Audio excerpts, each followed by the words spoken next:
দিব্যি জলজ্যান্ত মানুষ হেঁটে চলে বেড়াচ্ছেন, খাচ্ছেন, দাচ্ছেন, ঘুরছেন, কিন্তু তাকেই দেখানো হচ্ছে মৃত বলে।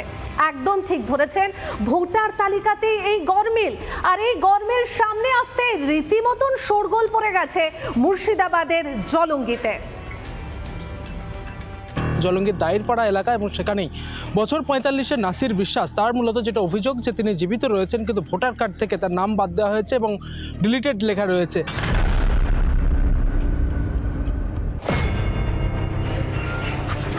ফের ভোটার তালিকায় গরমিল, জীবিত থেকেও ভোটার তালিকায় মৃত। মুর্শিদাবাদের জলঙ্গিতে ভোটার তালিকায় ভুরি ভুরি অভিযোগ। জলঙ্গিতে ভোটার তালিকায় জীবিত ব্যক্তি খাতায় কলমে মৃত, অথচ দিব্যি বেঁচে রয়েছেন জলঙ্গির বাসিন্দা ৪৫ বছরের নাসির বিশ্বাস। তাহলে মৃত্যু বলেই ঘোষণা করা হয়েছে, নাহলে তো নামটা কিভাবে হলো? আতঙ্ক তো আছেই, আতঙ্ক তো না থাকলে আমি এই যে ভোটের নামটা না থাকলে তো কোনো দামই নেই। কিভাবে কাটলো নামটা সেটাই তো আমি বুঝতে পারছি না। আর এই ঘটনাতেই তুঙ্গে উঠেছে শাসক বিরোধী কাজিয়া। নির্বাচন কমিশন বিজেপি সরকারের দ্বারা নিয়ন্ত্রিত একজন জীবিত মানুষকে, একজন ৪০-৪৫ বছরের মানুষকে আজকে ভোটার লিস্টে মৃত বলে দেখানো হচ্ছে। জীবিত মানুষকে মৃত আর মৃত মানুষকে জীবিত করা এই সরকারের কাজ। এই সরকার যতদিন থাকবে এইসব চলবে। ওখানকার বিডিও, ওখানকার স্টাফ, সরকারি স্টাফ, শাসক দলের অঙ্গুলি হিলনে এইসব কাজ হচ্ছে। এই যে ভুতুরে ভোটার কার্ড, জীবিতকে মৃত দেখিয়ে দেওয়া হলো, এর দায় কে নেবে? এই প্রশ্নও কিন্তু এখন উঠতে শুরু করেছে। মুর্শিদাবাদ থেকে ক্যামেরায় অপূর্ব চৌধুরীর সঙ্গে ইন্দ্রাশিস বাগচি, রিপাবলিক বাংলা। অনুমতি ছাড়াই চলছে জোর কদমে পুকুর ভরাটের কাজ। মেদিনীপুর শহর সংলগ্ন তলকুই এলাকায় চলছে এই ঘটনা।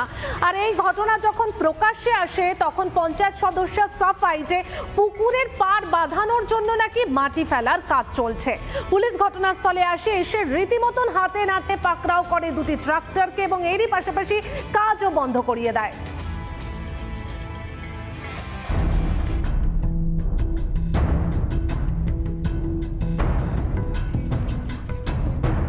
পুকুর পাড় বাঁধানোর নাম করে বেআইনিভাবে পুকুর ভরাটের অভিযোগ তৃণমূল পঞ্চায়েত সদস্যের আত্মীয়ের বিরুদ্ধে।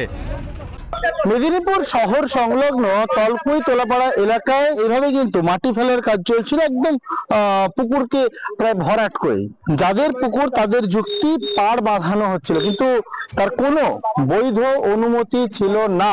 পাড় বাঁধানো হচ্ছে, কি পাড় বাঁধানো হচ্ছে? পারমিশন কি আছে? পারমিশন কি পারমিশন লাগবে? আমরা পারমিশন লাগবে না? দেয়া আছে। কোথায় দেয়া আছে দেখান আমাকে। মাল তো জলের মধ্যে মাল পড়ে দেখাচ্ছে তো। করে যায়। আচ্ছা দাঁড়ান, আপনি দাঁড়া, ফেলা যায় কি? হ্যাঁ কি না ফেলা যায়? হ্যাঁ কি না? পারমিশন তো যাই থাকুক, আগে যাই থাকুক মানে পারমিশন কি আছে আপনার কাছে? অনুমতি আছে। আপনার কাছে অনুমতি আছে? দেখ কাগজ দেখা। বিএলও কেন দেখাবে? কাজটা খারাপ হচ্ছে, কাজটা খারাপ হচ্ছে। পঞ্চায়েত সদস্যের বাড়ি লাগোয়া পুকুর ভরাট হলেও আত্মীয়র হয়ে সাফাই দিতে ব্যস্ত পঞ্চায়েত সদস্য। আমাকে এসে বললো আমাদের কাগজপত্র ঠিক আছে।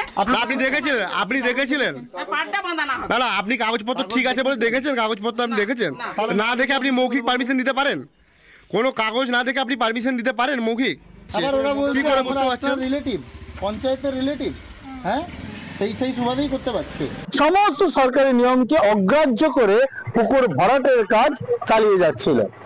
এরপরই স্থানীয়দের তরফে ভূমি রাজস্ব দপ্তর, সেখানে অভিযোগ জানানো হয় কোতোয়ালি থানায়, এবং অবশেষে কিন্তু পদক্ষেপ করলো কোতোয়ালি থানার পুলিশ এবং ভূমি রাজস্ব দপ্তরের আধিকারিকরা। বললাম যে এখানে কোনো ওয়াটার বডি বন্ধ করা যাবে না, এবং এই যে মাটিটা যেটা ফেলেছে এখন সেই মাটিটাকে তুলে নিতে হবে এবং পুনরায় যেরকম ছিল সেই পুনরায় সেভাবে ওয়াটার বডিটা রাখতে হবে, করতে হবে।